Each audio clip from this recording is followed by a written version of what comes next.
Assalamu alaikum student. Today is my fourth lecture and in this we will study about excretion, which is the another aspect of hemostasis. What is excretion? Excretion is removal of waste product, nitrogenous waste product from the body, which is produced in the result of metabolism of nucleic acid and protein. In the metabolism of nucleic acid and protein, various waste product produced includes creatinine, uric acid, urea and ammonia, hypoxanthine, trimethyl amine oxide. These are various substances that are toxic for the body and it is necessary to remove it from the body. For that purpose, body performs the process which is termed as excretion. In all these nitrogen waste, three are the main which are more toxic for the body are the ammonia, urea and uric acid.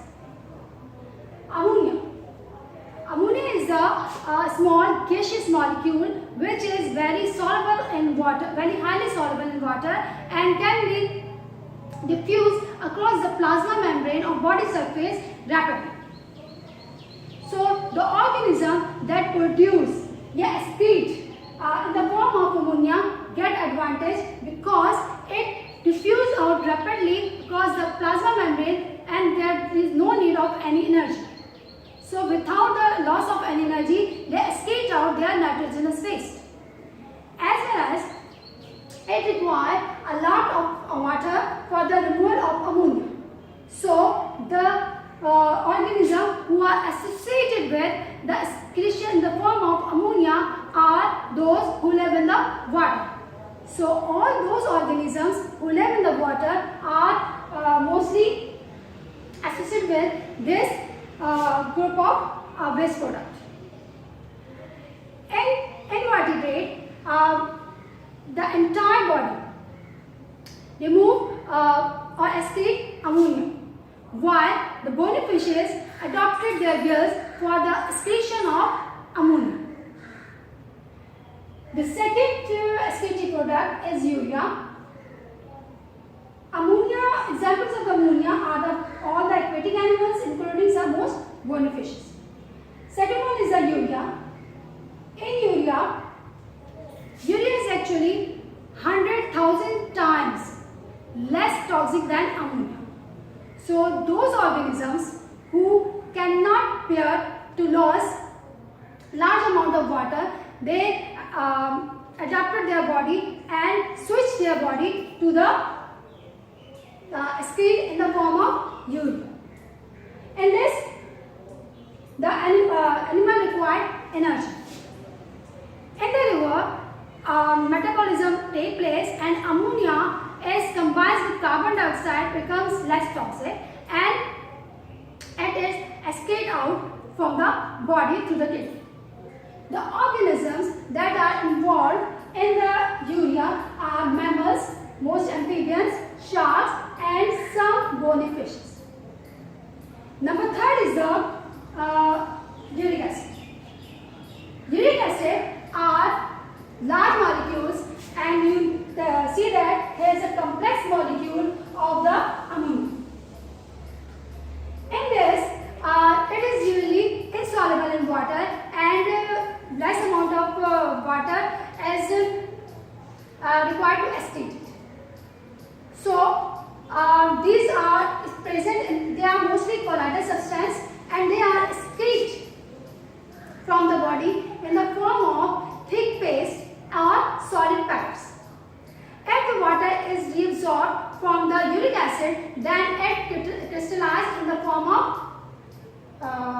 urate. The animals that are included in this group are the many reptiles, birds, insects and some gastropods. These are the examples of those animals who excrete in the form of uric acid.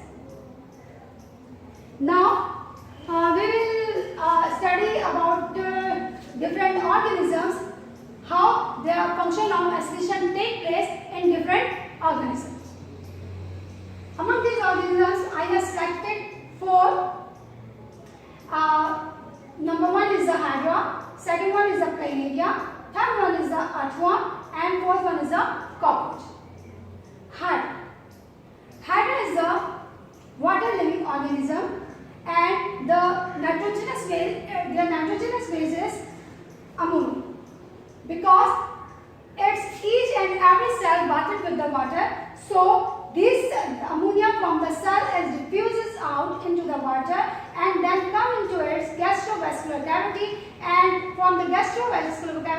water is diffused out from the, comes out from the body.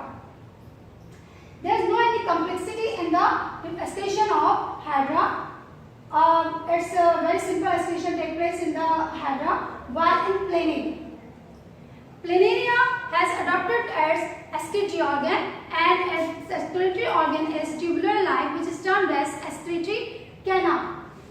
This excretory canal is runs lateral side on both sides of the planaria along the entire length of the body of the animal.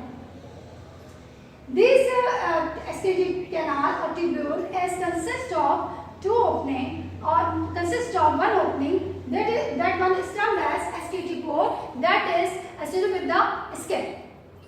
While internally its mesenchymal cells is adapted into a swollen bulb-like structure which is termed as flame cells. The flame cells is actually consists of tuft of cilia, and this cilia is beat in the manner of flickering flame. That's why we termed it as a flame cells. The other name of the flame cell is protonephridia. Actually, when the animal metabolized nucleic acid and protein, then the tissue fluid, from the tissue fluid, this waste product enters into the flame cells, and from the flame cells, it reaches into the excretory canal. When it runs into the excretory canal, it is reabsorbed by the body tissue fluid, and the only excretory product is removed out through the excretory pore into the surrounding in the form of hypertonic product. Now, apparently it seems that flame cells perform the function of osmoregulation, and the function of removal of the nitrogen waste is take place by the diffusion of nitrogen waste into the tissue fluid, and from the tissue fluid, when it comes into the gut, it comes out from the body through the body surface or through the mouth. While in those animals who live those flatworms, who lives in yahoos of those animals who are parasites and live as a parasitic mode of nutrition, they live in the isotonic medium. So, for that purpose, these organisms do not need any osmoregulation. So, the flame cells perform the function of excretion. Next organism is the earthworm. Earthworm is another organism in which the excretory organism becomes more complex and consists of a thin tubular, dilate tubular structure which is termed as metanephridia. Metanephridia actually dilate tubular structure which is become converted into the tubular-like structure when it opens to the exterior. In this tubule, it is surrounded by blood capillaries, and it is present in each and every segment of the earthworm. Internally, it consists of a funnel which is termed as nephrostome, while the exterior opening is termed as nephridiopore. Internally, nephrostome consists of number of cilia, and because of the beating of the cilia, there fluid that is present in the coelomic cavity that is sucked by the funnel and it reaches into the tubule. In this tubule, it is surrounded by, because it is surrounded by the blood capillaries. So what happened? These blood capillaries reabsorb all the essential salt and ions from the tube, and only the excretory waste product remains inside the tubule. When this tubule reaches to the bladder, then it is excreted out through the excretory pore. Now, the our fourth organism is cockroach. Here is the structure of cockroach. It is the midgut of the cockroach and it is the hindgut of the cockroach.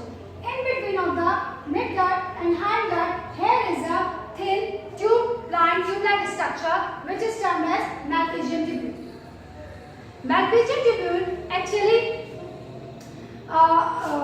move within the hemolymph. Hemolymph is the internal body fluid of the insects.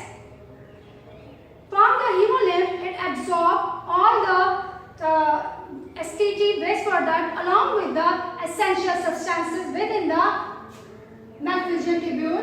Then it enters into the hindgut where it reabsorbs all the essential iron, salts and other substances for the body, and then only STT product remains within the hindgut that reaches into the rectum where remaining salt and water reabsorb, and then it excretes uric acid into the surrounding through its colon. So here you get an idea about how we move from lower phylum to higher phylum and how they have adopted their STT system. I hope you get an idea about how the excretion takes place in different type of living organism. In the next lecture, we will study about how excretion takes place in human being.